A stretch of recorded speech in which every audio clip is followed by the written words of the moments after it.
Hi hello ನಮಸ್ಕಾರ ಕರ್ನಾಟಕ. ನಾನು ನಿಮ್ಮ ಪ್ರಮೋಟರ್ ಕಾರ್ತಿಕ್ ಮಾತಾಡ್ತಾ ಇದ್ದೀನಿ. ಯಾರು ಈ ವಿಡಿಯೋನ ಫಸ್ಟ್ ಟೈಮ್ ನೋಡ್ತಾರೆ ದಯವಿಟ್ಟು ಸಬ್ಸ್ಕ್ರೈಬ್ ಮಾಡ್ಕೊಳ್ಳಿ. ಆಲ್ರೆಡಿ ಸಬ್ಸ್ಕ್ರೈಬ್ ಆಗಿರೋರು ಲೈಕ್ ಮಾಡಿ, ಶೇರ್ ಮಾಡಿ, ಕಮೆಂಟ್ ಮಾಡಿ ಅಂತ ಹೇಳ್ತಾ, ಬಿಗ್ ಬಾಸ್ 12 ಅಲ್ಲಿ ಕೊನೆಗೆ ಉಳ್ಕೊಂಡಿದ್ದು 5+1 6 ಜನ. 6 ಜನದಲ್ಲಿ ಇವತ್ತು ಭಾನುವಾರ ಗ್ರ್ಯಾಂಡ್ ಫಿನಾಲೆಯಲ್ಲಿ ಯಾರಪ್ಪ ಎಲಿಮಿನೇಷನ್ ಆಗಿದ್ದು ಅಂತ ತಿಳ್ಕೊಳ್ಳೋದಕ್ಕಿಂತ ಮುಂಚೆ ದಯವಿಟ್ಟು ನನ್ನ ಚಾನಲ್ ಸಬ್ಸ್ಕ್ರೈಬ್ ಮಾಡ್ಕೊಳ್ಳಿ, ಲೈಕ್ ಮಾಡಿ, ಶೇರ್ ಮಾಡಿ, ಕಮೆಂಟ್ ಮಾಡಿ, ಸಪೋರ್ಟ್ ಮಾಡಿ. ಇವತ್ತು ಮೊದಲನೇದಾಗಿ ಎಲಿಮಿನೇಷನ್ ಆಗೋದು ಯಾರಪ್ಪ ಅಂತಂದ್ರೆ ಧನುಷ್ ಅವರು ಆಲ್ರೆಡಿ ಎಲಿಮಿನೇಷನ್ ಆಗಿದ್ದಾರೆ. ಬಲ್ಲಮೂಲಗಳ ಮಾಹಿತಿ ಪ್ರಕಾರ ಧನುಷ್ ಅವ್ರನ್ನ ಎಲಿಮಿನೇಷನ್ ಮಾಡಿ ಬಿಗ್ ಬಾಸ್ ಮನೆಯಿಂದ ಆಚೆ ಕರ್ಸ್ಕೊಂಡಿದ್ದಾರೆ. ಇನ್ನು ಉಳ್ಕೊಂಡಿರೋ 5 ಜನ. ಈ 5 ಜನದಲ್ಲಿ ಯಾರು ನೆಕ್ಸ್ಟ್ ಎಲಿಮಿನೇಷನ್ ಆಗ್ತಾರೆ ಅನ್ನೋದನ್ನ ನೆಕ್ಸ್ಟ್ ವಿಡಿಯೋದಲ್ಲಿ ನಾನು ನಿಮ್ಗೆ ಹೇಳ್ತೀನಿ. ಮೊದಲನೇದಾಗಿ 6 ಜನದಲ್ಲಿ ಇವಾಗ ಎಲಿಮಿನೇಷನ್ ಆಗಿ ಬರ್ತಾ ಇರೋದು ಧನುಷ್ ಅವರು ಟಾಸ್ಕ್ ಮಾಸ್ಟರ್ ಅಂತಾನೆ ಹೆಸರು ಮಾಡಿದ್ರು. ಆದರೆ ಒಳಗಡೆ ಬರೀ ಟಾಸ್ಕ್ ಒಂದೇ ಅಲ್ಲ, ಎಂಟರ್ಟೈನ್ಮೆಂಟ್ ಮಾಡಬೇಕು. ಹಾಗೆ ಕೆಲವೊಂದು ಬಿಗ್ ಬಾಸ್ ಮನೆಯಲ್ಲಿ ಜನ ಇಷ್ಟಪಡತಕ್ಕಂತ ಒಂದು ಸಿಕ್ಕಾಪಟ್ಟೆ ಒಂದು ಕಾರಣಗಳಿರ್ತದೆ.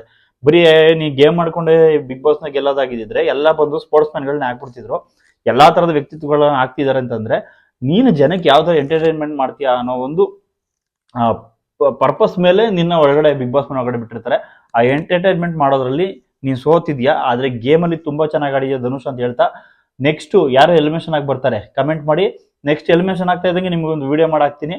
5ನೇ ಎಲಿಮಿನೇಷನ್ ಯಾರಾಗ್ಬೋದು, ಕಾವ್ಯನ ಅಥವಾ ರಘು ಅವರ, ಇವರಿಬ್ಬರಲ್ಲಿ ಒಬ್ರು ಎಲಿಮಿನೇಷನ್ ಆಗೋದಂತೂ ಪಕ್ಕ. 5ನೇದಾಗಿ ಟಾಪ್ 1, ಟಾಪ್ 2, ಟಾಪ್ 3 ನಾನು ಹೇಳಿರೋದನ್ನ ಬರ್ದ್ ಮಾಡಿಕೊಳ್ಳಿ. ಟಾಪ್ 1 ಅಲ್ಲಿ ಗಿಲ್ಲಿ ಅವರು ಇರ್ತಾರೆ, ಫಸ್ಟ್ ರನ್ನರ್ ಅಪ್ ಆಗಿ ರಕ್ಷಿತ್ ಅವರು ಇರ್ತಾರೆ, ಸೆಕೆಂಡ್ ರನ್ನರ್ ಅಪ್ ಆಗಿ ಅಶ್ವಿನಿ ಗೌಡ ಅವರು ಇರ್ತಾರೆ. ಈಗ 5th ಆಗಿ ಹೋಗೋದು ಯಾರು, 4th ಅಲ್ಲಿ ಹೋಗೋದು ಯಾರು ಅಂತ ಅನ್ನೋದನ್ನ ನೆಕ್ಸ್ಟ್ ವಿಡಿಯೋದಲ್ಲಿ ನಿಮಗೆ ತಿಳಿಸ್ಕೊಡ್ತೀನಿ. ನನ್ನ ಈ ವಿಡಿಯೋನ ಕಂಟಿನ್ಯೂಸ್ ಆಗಿ ನೋಡ್ತಾ ಇರಿ, ಲೈಕ್ ಮಾಡಿ, ಶೇರ್ ಮಾಡಿ, ಸಪೋರ್ಟ್ ಮಾಡಿ, ಸಬ್ಸ್ಕ್ರೈಬ್ ಮಾಡ್ಕೊಂಡು ನನ್ನ ವಿಡಿಯೋಗಳನ್ನ ಸಪೋರ್ಟ್ ಮಾಡಿ ಅಂತ ಹೇಳ್ತಾ ಈ ವಿಡಿಯೋ ಮುಗಿಸ್ತಾ ಇದ್ದೀನಿ.